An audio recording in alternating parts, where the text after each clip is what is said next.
The single biggest mistake that nice people make. Assalamu alaikum, this is your brother Muhammad Arshad, and today I am in a car. Not the most exciting of places I know, but I wanted to share with you a story about nice people. Okay, so probably around 5 or 6 years ago, I went to this course in London. Now, the people at the course there were some of the nicest people I have ever met in my life.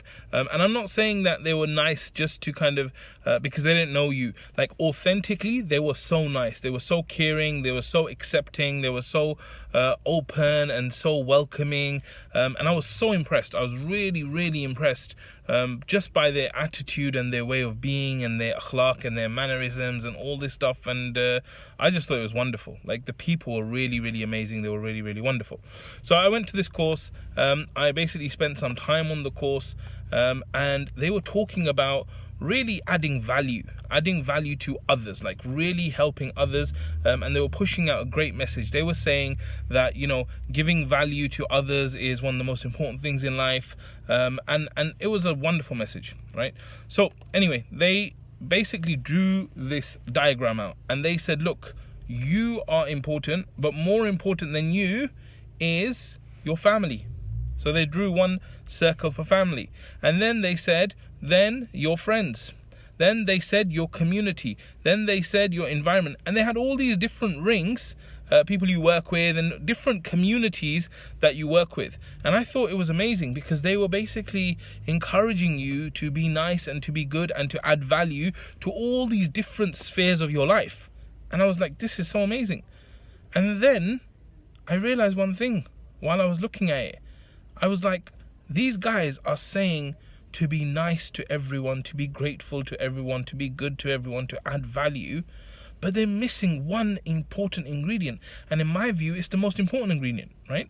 They were missing the fact that we should be grateful to our creator, right? So the one that created us. Now, I'm not trying to get philosophical and stuff, but I'm just trying to say that we know, Alhamdulillah, that someone has created us, right? And I think that a lot of people out there are really nice. People are really good, and they generally want to help others, right? And this applies to every part of their life. But when it comes to Allah, when it comes to the Creator, we forget. We don't prioritize Allah, right? And I'm just saying this because I believe that there's so many people in the world who are so nice, yet they are nice to human beings. They are nice to the environment. They are nice to animals. They're nice to everything. But when it comes to Allah, they are not nice, right?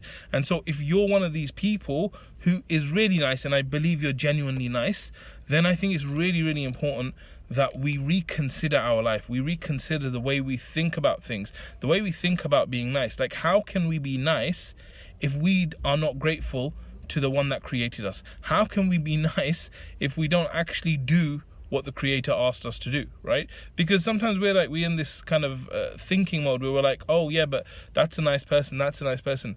You cannot be nice unless you give Allah His rights, right? To be grateful to Allah, to do the things that Allah loves, to do the things that we're commanded, to stay away from His warnings and from the things He's told us not to do. So ultimately, what I'm saying is that the biggest mistake that nice people make, and really, really genuinely nice people make, is the fact that they don't be nice to Allah.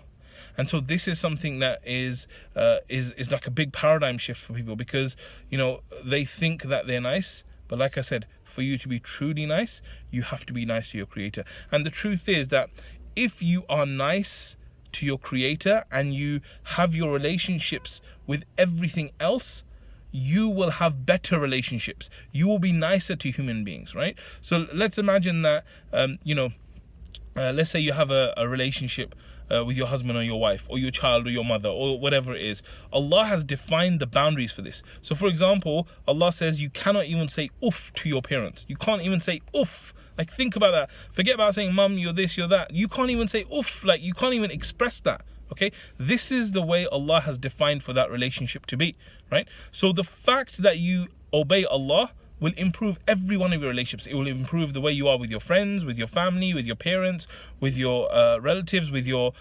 environment, with animals, with everything. It will be amazing, right? And so the big advice for us today as nice people is to be nice to Allah first, to obey His commands, and by doing that, we will actually become even nicer and we will become truly nice people, right? And so this is a reminder for myself as well as everyone else that when it comes down to it, the most important thing in our life is Allah, and He is the one who sets the boundaries for our relationships. So I hope that's been useful for you. If you are a nice person, it's just a slight tweak. It's not a huge thing. Think about the one that created you and be thankful to Him.